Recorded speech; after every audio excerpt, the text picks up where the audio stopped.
ಶ್ರೀಕೃಷ್ಣ ಅವತಾರದ ಕೊನೆಯ ಗಳಿಗೆಗೆ ಎಲ್ಲರಿಗೂ ಸ್ವಾಗತ. ಮಹರ್ಷಿಗಳು ಭಗವಂತನ ಸೌಶಲ್ಯ ಸೌಲಭ್ಯ ಗುಣಗಳನ್ನು ಮನಸಾರೆ ಕೊಂಡಾಡಿ ದುರ್ವಾಸರ ಪರಿತಾಪಕ್ಕೆ ತಾವು ಪರಿತಪಿಸಿ ಆಶ್ರುಪೂರ್ಣರಾದರು. ಯುವ ಮೇಳ ಹತ್ತಿರ ಬರುತ್ತಿತ್ತು. ನಡುವೆ ಒಬ್ಬ ಗರ್ಭಿಣಿ ಸ್ತ್ರೀ ಬೇರೆ ಇದ್ದಳು. ಸುಂದರಿಯು, ಸುವಸ್ತ್ರಾಲಂಕಾರ ಭೂಷಿತಳು, ಸುಕೇತೇಶಿಯು, ಮಂದವಿಸ್ಮತೆಯೂ ಆದ ಅವಳು ಈ ಪುಂಡರ ನಡುವೆ ದಿಢೀರನೆ ಎಲ್ಲಿಂದ ಕಾಣಿಸಿಕೊಂಡಳೆಂದು ಋಷಿಗಳಿಗೆ ಕ್ಷಣ ಮಾತ್ರ ಚಿಂತಿಸಿ ಸತ್ಯಾರ್ಥ ಅರಿತರು. ಅವಳು ಸಾಂಬನ ಬದಲಾದ ಆಕಾರವೆಂಬುದನ್ನು ಇಲ್ಲಿ ಇವರಿಂದ ಮಹರ್ಷಿಗಳಿಗೇನೋ ವಿಪತ್ತು ಗೇಲಿಯ ರೂಪದಲ್ಲಿ ಕಾದಿದೆಯೆಂದು ದುರ್ವಾಸರು ಮತ್ತೆ ಅವಿವೇಕ ಮಾಡಿಯಾರು ಎಂಬ ಆತಂಕವು ಇತರರ ಮಹರ್ಷಿಗಳನ್ನು ಕಾಡಲಾರಂಭಿಸಿತು. ಗುಂಪು ಸಮೀಪಿಸುತ್ತಿತ್ತು. ಚಾರುದೇವ ಮುಂದೆ ಬಂದ. ಮಹರ್ಷಿಗಳೇ, ಈ ವಿವಾಹಿತ ಮಹಿಳೆ ಅಡೆಯಲು ತವರೂರಿಗೆ ಹೊರಟಿದ್ದಾಳೆ. ಇವಳಿಗೆ ಎಂಥದ್ದು ಹೊಟ್ಟೆಯಲ್ಲಿ ಹುಟ್ಟಿತೆಂಬುದು ಕಾಲಜ್ಞಾನ ತಿಳಿದ ನೀವು ಹೇಳಬಲ್ಲಿರಾ ಎಂದು ಕೇಳಿದ. ಮೌನಿಗಳಾದ ವಸಿಷ್ಠರು ಅವರು ಸುಮ್ಮನೆ ಮುಂದೆ ಹೋಗುವಂತೆ ಕೈಜಾಡಿಸಿದರು. ಕ್ಷುದ್ರನಾದ ಚಂದ್ರಭಾನುವು ನಾವು ದಕ್ಷಿಣ ಕಡೆ ಹೋಗುತ್ತೇವೆ ಎಂದು ಹೇಳಿದರು. ಜ್ಯೋತಿಷ್ಯ ಕೇಳಲು ನಾವು ಬರಲಿಲ್ಲ. ನಾವು ಭಿಕ್ಷಕರೂ ಅಲ್ಲ. ನಮಗೇಕೆ ಮುಂದೆ ಹೋಗುವೆನ್ನುವಿರಿ ಎಂದು ಕೇಳಿದ. ಭೃಗವು, ನಿಮ್ಮ ಹುಡುಕಾಟಕ್ಕೆ ನಮಗೆ ವೇಳೆಯಿಲ್ಲ. ಇಗೋ, ಇಲ್ಲಿರುವ ದುರ್ವಾಸರು ಬೆಂಕಿ ಇದ್ದಂತೆ. ಅವರನ್ನು ಕೆಣಕಬೇಡಿ, ಸುಮ್ಮನೆ ಹೋಗಿ ಎಂದು ನಯವಾಗಿ ಎಚ್ಚರಿಸಿದರು. ಪುಕ್ಕಟ್ಟೆ ಹಾಸ್ಯ ತಪ್ಪಿತೆಂದು ಅಹಂಕಾರದಿಂದ ಯುವಕರು ಬುದ್ಧಿ ಸಮತೋಲನ ಕಳೆದುಕೊಂಡರು. ಋಷಿಗಳು ಹೆಣ್ಣೋ ಗಂಡೋ ಏನಾದರೇನು ಹೇಳಿಯೇ ಹೇಳುವರೆಂದಿಗೂ ಎಲ್ಲರಿಗೂ ಗೊಳ್ಳನೆ ನಕ್ಕು, ನಿಮ್ಮ ಪಿಂಡ ಇಲ್ಲಿ ನೋಡಿ ಎನ್ನುತ್ತಾ ಸ್ತಂಭನ ನಿಜ ವೇಷ ತೋರಿಸಿ ಹೆಣ್ಣು ಅಲಂಕಾರ ಕಿತ್ತು ಕೇಕೆ ಹಾಕಿ ಕುಣಿದಾಡಿ ಋಷಿಗಳು ಹುಚ್ಚರನ್ನಾಗಿಸಿ ತಾವು ಬಿರಿದು ನಗುವ ಅವಕಾಶ ಕಳೆಯಿತೆಂದು ಅವರಿಗೆ ಕೋಪ ಬಂದಿತು. ಮೊದಲೇ ಕುಡಿದಿದ್ದವರು. ಯೌವನದ ಮದ ಬೇರೆ. ಸುಬಾಹು ಹೀಗೆಂದ. ದುರ್ವಾಸರು, ಬೆಂಕಿಯಾದರೆ ನಮಗೇನು? ಕೌಪಿಲ್ಯನಕ್ಕೂ ಗತಿಯಿದ್ದ ಈ ತುರುಕ ಅದರೊಳಗಿನ ವಸ್ತುವನ್ನು ವ್ಯರ್ಥ ಮಾಡಿ ನಪಂಸಕನಲ್ಲವೇ? ಯಾವನೋ ಮಹಾನುಭಾವ ಅದನ್ನು ಸ್ವಾರ್ಥಕ ಮಾಡಿ ಈ ಯುವತಿಯಲ್ಲಿ ಗರ್ಭ ಉಂಟು ಮಾಡಿದರೆ ಇವನಿಗೇಕೆ ನಷ್ಟ? ಅದು ಗಂಡೋ ಹೆಣ್ಣೋ ಯಾವ ಸುಡುಗಾಡ ವಸ್ತುವೋ ಎಂದಿಷ್ಟು ಹೇಳಲಾರಿದರೆ ನೀವೆಂಥ ತ್ರಿಕಾಲಜ್ಞಾನಿಯರು? ಕಣ್ವ, ಎಲ್ಲೋ ಪುಂಡರೀರ, ನಮ್ಮ ತ್ರಿಕಾಲ ಜ್ಞಾನದ ಪರೀಕ್ಷೆ ನಿಮಗೆ ಬೇಡ, ಸುಮ್ಮನೆ ಹೋಗಿ ಎಂದು ಕೋಪ ಸಹಿಸಿ ಎಚ್ಚರಿಸಿದರು. ಪುಂಡರು ಋಷಿಗಳ ಮೇಲೆ ಎರಗಿದರು. ಇವತ್ತು ನಿಮ್ಮ ಜ್ಞಾನ ಪರೀಕ್ಷೆ ಆಗಿಯೇ ಬಿಡಲಿ, ಇಲ್ಲವಾದರೆ ನೀವು ಪುಂಡರೆಂಬುದು ಲೋಕಕ್ಕೆ ಗೊತ್ತಾಗಬೇಕು ಎಂದು ಕೂಗಾಡಿ ಅಸಭ್ಯ ಚಿತ್ತಾರಗಳನ್ನು ಮಾಡಿದರು. ನೀವು ನಿಜವಾಗಿಯೂ ಕೃಷ್ಣರ ಪುತ್ರರೇ ಎಂದು ಹರ್ಷಿತರು ಉದ್ಗರಿಸಿ ಕಣ್ಣೀರು ಹಾಕಿದರು. ಹೌದು, ಷೋಡಶ ಸಹಸ್ರ ಸ್ತ್ರೀಪತ್ರಿಯು ಸಾವಿರಾರು ಮಕ್ಕಳು ಮೊಮ್ಮಕ್ಕಳನ್ನು ಪಡೆದವನು ಶ್ರೀಲಂಪಟನೆಂದು ಖ್ಯಾತಿಯುಳ್ಳವನು ಅದೇ ಕೃಷ್ಣನೇ ನಮ್ಮ ತಂದೆ ಎಂದು ಯುವಕರು ಮಧ್ಯದ್ಯ ಅಮಲಿನಲ್ಲಿ ಒದರಿದರು. ದುರ್ವಾಸರಿಗೆ ಇನ್ನೂ ಸಹಿಸಲಾಗಲಿಲ್ಲ. ಅಷ್ಟರಲ್ಲಿ ಒಬ್ಬ ಸನ್ಯಾಸಿಯು ಕೋಪಿನೆಯಲ್ಲಿ ನೆನೆದು ನೋಡೋ ಎಂದ. ಇತವರೆಲ್ಲ ನಕ್ಕರು. ಇನ್ನೊಬ್ಬ ದುರ್ವಾಸರ ಕೋಪಿಲಕ್ಕೆ ಕೈ ಹಾಕಿದ. ದುರ್ವಾಸರು ಕೆಂಗಣ್ಣು ಬಿಟ್ಟು ಕಮಂಡಲ ತೀರ್ಥ ಕೈಯಲ್ಲಿ ಹಿಡಿದು, ಏಕೋ ನಿಮ್ಮ ಪ್ರಶ್ನೆಗೆ ಉತ್ತರಿಸುತ್ತೇನೆ. ನಿಮ್ಮ ಯಾದವ ಕುಲವನ್ನೇ ನಾಶ ಮಾಡುವ ಕಬ್ಬಿಣದ ಮನಕೆಯೊಂದು ಈ ಗರ್ಭಿಣಿಯ ಹೊಟ್ಟೆಯಿಂದ ನಾಳೆ ಹುಟ್ಟುತ್ತದೆ ಎಂದು ಶಾಪವಿತ್ತೇ ಬಿಟ್ಟರು. ಭೂಮಿ ಕಂಪಿಸಿತು. ಯಾದವ ಯುವಕರು ಸ್ತಬ್ಧರಾಗಿ ನಿಂತರು. ಹಿಂದೆ ನಿಂತಿದ್ದವರಿಗೆ ಋಷಿ ಏನು ಹೇಳಿದರೆಂಬುದು ಕೇಳಿಸಲಿಲ್ಲ. ಗುಸುಗುಸು ಮಾತಿನಲ್ಲಿ ಎಲ್ಲರೂ ಕೇಳಿ ಅರಿತಾದ ಮೇಲೆ ಒಬ್ಬರು ಪಿಟಿಕ್ ಅನ್ನದೆ ಅಲ್ಲೇ ಒಂದೆರಡು ವಿನಾಡಿಯಷ್ಟು ಕಾಲ ನಿಂತಿದ್ದರು. ದುರ್ವಾಸರ ಸುತ್ತ ಇದ್ದ ಋಷಿಗಳು ಇದೇನು ಮಾಡಿದಿರಿ ಎಂಬಂತೆ ದುರ್ವಾಸರನ್ನು ದುರುಗುಟ್ಟಿಸಿಕೊಂಡು ನೋಡಿದರು.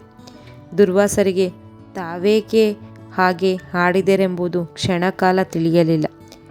ಜ್ಞಾನದ ದೃಷ್ಟಿಯಿಂದ ಅರಿತಾದ ಮೇಲೆ ಅದರಲ್ಲಿ ನನ್ನ ತಪ್ಪಿಲ್ಲ, ಅದು ದೈವವಿಚ್ಛೆ ಎಂದು ತಿಳಿದು ಆಡಿದ ಮಾತಿಗೆ ಇತಿಹಾಸ ತಮ್ಮನ್ನೇ ಅಳೆಯುತ್ತದೆ ಎಂದು ಅಳಿಸಿಕೊಂಡರು. ಕೋಪ ವೃದ್ಧಿಯಾದಷ್ಟು ತಪಸ್ಸು ಬೆಳೆಯುವುದೆಂದು ವರ ಪಡೆದ ಈ ಋಷಿಯ ಬಲು ವಿಚಿತ್ರ ಸ್ವಭಾವವನ್ನು ಇತರರ ಮಹರ್ಷಿಗಳು ತಲೆ ತಗ್ಗಿಸಿ ಕುಳಿತರು. ಸ್ತಂಭನಿಗೆ ಕೊಂಚ ಪಶ್ಚಾತ್ತಾಪವಾಗಿದ್ದರೂ ಕ್ಷಮೆ ಕೇಳುವಷ್ಟು ಮಟ್ಟಕ್ಕೆ ಆಗಿರಲಿಲ್ಲ. ಗುಂಪಿಗೆ ಸ್ವಾಭಿಮಾನಕ್ಕೆ ಅವನ ಸ್ವಾಭಿಮಾನವೂ ತಲೆಬಾಗಿಯೇ ಇತ್ತು. ತಲೆ ತಿರುವುಕನೊಬ್ಬ ಏನೇನೋ ಬೊಗಳಿದರೆ ಹಾಗೆ ಆಗಬೇಕೆಂಬ ನಿಯಮವೇನುಂಟು? ಇದ್ದೊಬ್ಬ ಗುಂಪಿನಲ್ಲಿ ಕೊಂಚ ಹೊತ್ತಾದ ಮೇಲೆ ತಗ್ಗು ಧ್ವನಿಯಲ್ಲಿ ಹೇಳಿದ. ದುರ್ವಾಸರ ಕಿವಿಗೂ ಅದು ಬಿತ್ತು. ಮತ್ತೆಲ್ಲಿ ಕೋಪ ತಲೆಗೇರುವುದೋ ಎಂದು ಆತಂಕಪಟ್ಟಿಕೊಂಡರು. ಆ ಕಿಡಿಗೇಡಿ ನತದೃಷ್ಟ ಯುವಕರಿಗೆ ಈಗಲಾದರೂ ಸುಮ್ಮನೆ ಹೋಗಿ ಎಂಬಂತೆ ಕೈಸನ್ನೆ ಮಾಡಿದರು. ಕೇಕೆ ಹಾಕುತ್ತಾ ಋಷಿಗಳನ್ನು ಅವಹೇಳನ ಮಾಡಿದ ಕೂಗುಗಳು ಹಾಕುತ್ತಾ ಯುವಕರ ಗುಂಪು ದ್ವಾರಕೆಯತ್ತ ಹೊರಟಿ ಹೋಯಿತು. ಇತ್ತ ಬರುವಾಗ ಇದ್ದ ಅವರ ಸೊಕ್ಕು ಮುರಿಯಿತು. ಕಳೆದು ಹೋದ ಮನಸ್ಥೈರ್ಯ ಮತ್ತೆ ಎಬ್ಬಿಸಿ ಪ್ರತಿಷ್ಠಾನೆಗೊಳಿಸಿತು. ಅವರ ಆಗಿನ ಯತ್ನದಲ್ಲಿ ಅವರು ಮಾಡುತ್ತಿದ್ದುದೆಲ್ಲ ಸೋಚಕವಾಗಿತ್ತು. ವಸಿಷ್ಠರಿಗೆ ಕಂಡಿತು. ಕಾಲೈ ತಸ್ಮೈ ನಮಃ ಎಂದು ಉದ್ಗರಿಸಿದರು. ಋಷಿ ಸಂಘ ಬಹು ಹೊತ್ತು ಮೌನವಾಗಿಯೇ ಕುಳಿತಿತ್ತು. ಸೂರ್ಯ ಮೆಲ್ಲನೆ ಪಶ್ಚಿಮದತ್ತ ಇಳಿಯಲಾರಂಭಿಸಿದ. ಋಷಿಗಳು ಅಂದು ಉಪವಾಸ ಮಾಡಲು ನಿಶ್ಚಯಿಸಿದರು. ಶ್ರೀಕೃಷ್ಣನ ಅರಮನೆಗೆ ಆಗಿಂದಾಗಲೇ ಹೋಗುವುದು ಬೇಡವೆಂದು ಯುವಕರಿಂದಲೇ ಮೊದಲು ಸಮಾಚಾರ ದ್ವಾರಕೆಗೆ ತಿಳಿಯಲೆಂದು ಆತ್ರಿಗೃಹಗಳು ಸೂಚನೆ ಮಾಡಿದರು. ದುರ್ವಾಸರು ಪರಿತಪಿಸುತ್ತಾ, ನಾನೆಲ್ಲಾದರೂ ಹಿಮಾಲಯಕ್ಕೆಯೇ ಹೋಗಿಯೇ ಬಿಡುತ್ತೇನೆ. ನಾನು ಬಂದಲ್ಲೆಲ್ಲ ಅನರ್ಥ ತಪ್ಪು, ನನಗೆ ಮೃತ್ಯುವು ಬರಲಿಲ್ಲ ಎಂದು ಸುಮ್ಮನೆ ಬೈದುಕೊಂಡರು. ವಿಶ್ವಾಮಿತ್ರರು ಹಿಂದೆ ವಾಲ್ಮೀಕಿ ಕೌಂಚವನನ್ನು ಕೊಂದು ಬೇಡನಿಗೆ ಶಾಪವಿತ್ತಿದ್ದರಲ್ಲಿ ದೈವದ ಕೈವಾಡವಿದ್ದಂತೆ ಈಗಲೂ ನಿಮ್ಮ ಶಾಪದ ದೈವದ ಪ್ರೇರಣೆ ಇದೆ. ನೀವೇಕೆ ಆತ್ಮನಿಂದನೆ ಮಾಡಿಕೊಳ್ಳುತ್ತೀರಾ ಎಂದು ಸಮಾಧಾನಪಡಿಸಿಕೊಂಡರು. ಉಗ್ರಸೇನ ಮಹಾರಾಜನ ಮನೆಯಲ್ಲಿ ಅಗ್ನಿಹೋತ್ರ ಹಾರಿ ಹೋಗಿ ಕೃಷ್ಣನ ಅರಮನೆಯಲ್ಲೂ ಹಾಗೆ ಹಾರಿತು. ಗಾಳಿ ಇಲ್ಲ, ಮಳೆ ಇಲ್ಲ, ಇದೇನು ಉತ್ಸಾಹ ಎಂದು ಅರಮನೆಯ ಪುರೋಹಿತರು ಚಿಂತಾಕ್ರಾಂತರಾಗಿ ದೊರೆಗೆ ಹೇಳಿದರು. ಉಗ್ರಸೇನನಿಗೆ ಮೊದಲು ಅದರರ್ಥ ಸರಿಯಾಗಿ ಆಗಲಿಲ್ಲ. ಶ್ರೀಕೃಷ್ಣ ಪುರೋಹಿತರಿಗೆ ಈ ವಿಚಾರ ತಿಳಿಸಲು ಬಂದಾಗ ಭಗವಂತನು ಯೋಗಾಸನದಲ್ಲಿ ಮೌನವಾಗಿ ಕುಳಿತು ಕಣ್ಣು ಮುಚ್ಚಿದ್ದ. ಪ್ರತಿ ಹಾರಿಯೂ ಬ್ರಾಹ್ಮಣಿಗೆ ಸುಮ್ಮನೆ ಹೊರಟು ಹೋಗುವಂತೆ ಸೂಚಿಸಿ ನಿರುಪಾಯನಾಗಿ ಪುರೋಹಿತ ಹಿಂತಿರುಗಿದ.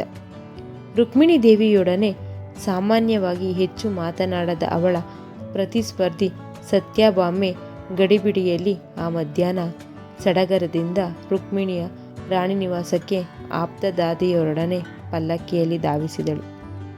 ಮಾಳಿಗೆಯ ಮೇಲಿದ್ದ ಇದನ್ನು ಗಮನಿಸಿದ ರುಕ್ಮಿಣಿ ತಾನೇ ಮೆಟ್ಟಿಲಿಳಿದು ಬಂದು ಸತ್ಯಭಾಮೆಯನ್ನು ಸ್ವಾಗತಿಸಿ ಒಳಗೆ ಕರೆದಳು.